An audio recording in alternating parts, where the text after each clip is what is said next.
Önce Bitlis Merkez Kayadağ köyünde genç çiftçiye başvurdum. Başvurunca bana genç çiftçi çıktı. Çıktıktan sonra tarım bana 3000 TL bankaya, Ziraat Bankası'na yatırdım. Yatırdıktan sonra dosyalar, masrafları dahil hepsi verdim. Hayvanlar çıktı. Çok vatandaşlar hayvanları ve keçileri falan aldı. Bizim yararan bir şey vermediler bize. En son bizi çağırdılar toplantıya. 13 kişi Bitlis merkezden kalmıştı. Dediler ki gelen para az, o parayla hayvan alınmıyor. Sadece bu parayı biz size vereceğiz. Siz kendi cebinizde hayvanı tamamlayın.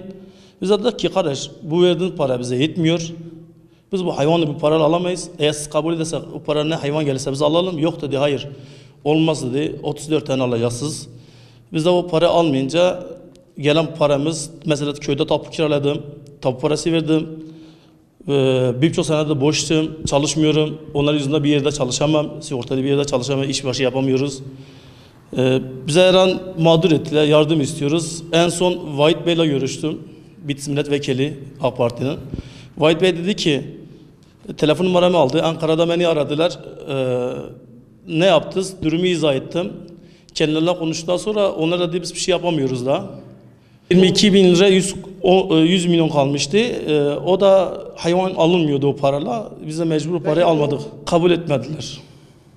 Ancak 34 tane olacak, cebinizde tamamlayın dedi. Normalde devlet bunu bize hiba etmişti. Herhangi bir şey vermediler. 34 tane hayvan nerede bağırsan 34 milyar.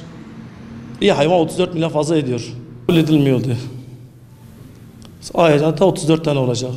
Hayır, hiçbir şey vermediler. Para Bakanlığı'na geri gitti dediler bize. Son toplantıda dedi ki kardeşim müteahhit iflas etmiş, içeriye girmiş. Devlette gelen para budur. Ya hayvan alacaksınız ya biz sizi alacağız. Gezdiler, dolaştılar. O parayla hayvan alınmayınca Para Bakanlığı'na geri gönderdiler. Bizi mağdur ettiler. Birçok senede onların yüzünden çalışmıyorum. Bir yere sigortalı giremiyorum. Hiçbir iş yapamıyoruz. Mesela onların yüzünden şu anda mağduruz. Kağıtlarımız, hepsi dosyalarımız elimizde. Çok vatandaşlar şu anda mağdur. O şekilde benim gibi. Bitlis merkezde var, il ve ilçelerde var.